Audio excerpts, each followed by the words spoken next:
The mansion stood as a symbol of wealth and power, but within its walls, human emotions told a different story.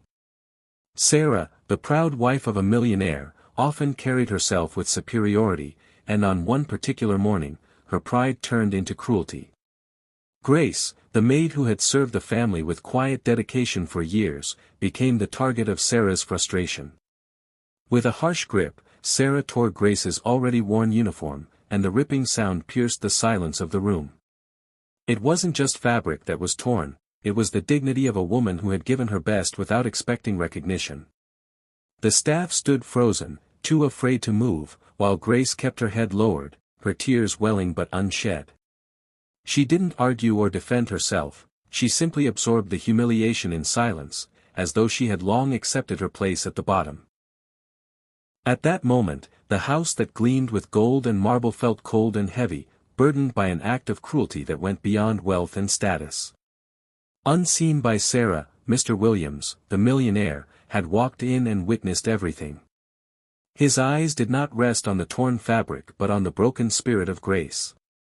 He saw the injustice and the silence of those who watched, and in his heart, he knew this moment would define more than his wealth, it would test his humanity. What he chose to do next would change not only Grace's life but also the atmosphere of the entire house forever. The silence after the cruel act still lingered when heavy footsteps echoed through the marble hall. Mr. Williams had entered, his sharp eyes catching every detail, the torn uniform, Grace's trembling hands trying to cover herself, and the look of shame on her face that she didn't deserve. The staff glanced nervously at him, expecting the natural order of power to play out. Surely, the master of the house would side with his wife. Grace, her voice fragile, whispered an apology even though she had done nothing wrong. It was her instinct to bow lower, to take blame simply because she wore the uniform of service. Her words made the moment even heavier, pulling at the hearts of those who watched. Sarah stood stiff, certain that her husband's silence meant approval of her actions. But Mr. Williams's expression told a different story. His jaw tightened, and his gaze fixed not on his wife but on Grace. The weight of disappointment hung in the air, though he had not yet spoken a single word. For the first time, Sarah felt a flicker of unease.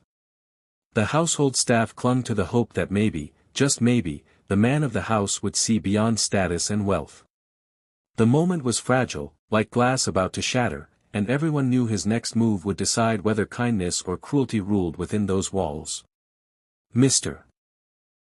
Williams slowly stepped forward, his silence louder than any reprimand.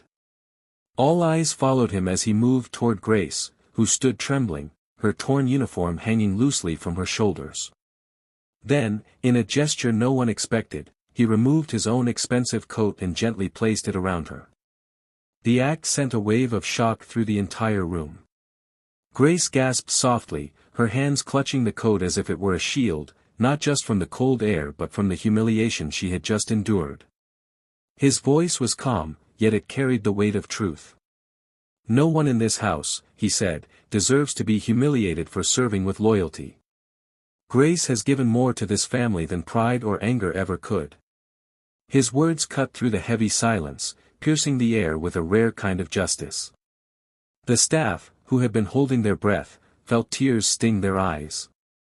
They had never seen kindness shown so boldly within these walls. Sarah stood frozen, her face pale as the realization sank in. Her husband had not only seen her cruelty but chosen to protect the very woman she had tried to demean. Grace's tears finally fell, not out of shame, but from the overwhelming compassion she had been shown. At that moment, the coat on her shoulders was more than fabric, it was dignity restored. The mansion, once tense and cold, seemed to breathe again, as though humanity itself had walked into the room. Grace's sobs echoed softly in the grand hall as she sank to her knees, unable to hold the weight of her emotions.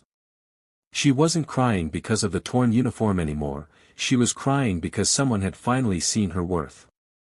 Mr. Williams bent down, lifting her gently by the arm, refusing to let her stay on the ground. His words were steady, filled with quiet power. "Stand, Grace. You are no less than anyone here. The staff exchanged glances, their eyes wet with unspoken gratitude. For years, they had served silently, often overlooked, but now they felt as though his words were meant for all of them. Sarah, who had been so sure of her superiority, stood in stunned silence. Her pride, once towering, felt smaller with every passing second. She had expected her husband to defend her, to uphold the invisible wall between us and them. Instead, he had broken it down in front of everyone. His gaze turned to her, calm but piercing. "True wealth isn't measured by the size of our home or the gold on our table," he said firmly. "It is measured by how we treat the hands that help us build it." His words struck her harder than any argument ever could. For the first time, Sarah felt the sting of her own actions, not as the mistress of the house, but as a human being who had forgotten her humanity. The hall remained silent, but something had shifted forever. The days that followed carried a quiet transformation through the mansion. The moment of truth had not been forgotten, it lingered in every corner, in every glance shared between the staff. Grace, once timid and almost invisible, now walked with her head a little higher. The coat Mr. Williams had draped over her shoulders became a symbol whispered about in the household, a reminder that dignity is not given by wealth but by respect. Sarah, humbled by her husband's words, struggled at first with her guilt. Each time she passed Grace, the memory of her cruelty returned like a shadow. But slowly, she found the courage to face it. One morning, she approached Grace, her voice quieter than anyone had ever heard before. "I was wrong," she said softly, her eyes lowering for the first time. Grace, though still carrying the scar of that day, nodded gently, her forgiveness an act of grace in itself. Mr. Williams ensured new uniforms were ordered for every staff member, not just stitched with quality, but designed with dignity. When Grace put hers on, it was no longer just a uniform of service, it was a mark of respect. The staff felt seen, valued, and part of something greater than just a household. The mansion, once filled with silent fear, now carried warmth that even the marble floors couldn't hide. Those who had witnessed the moment would never forget the lesson it carried: wealth can build walls, but kindness tears them down and makes a home.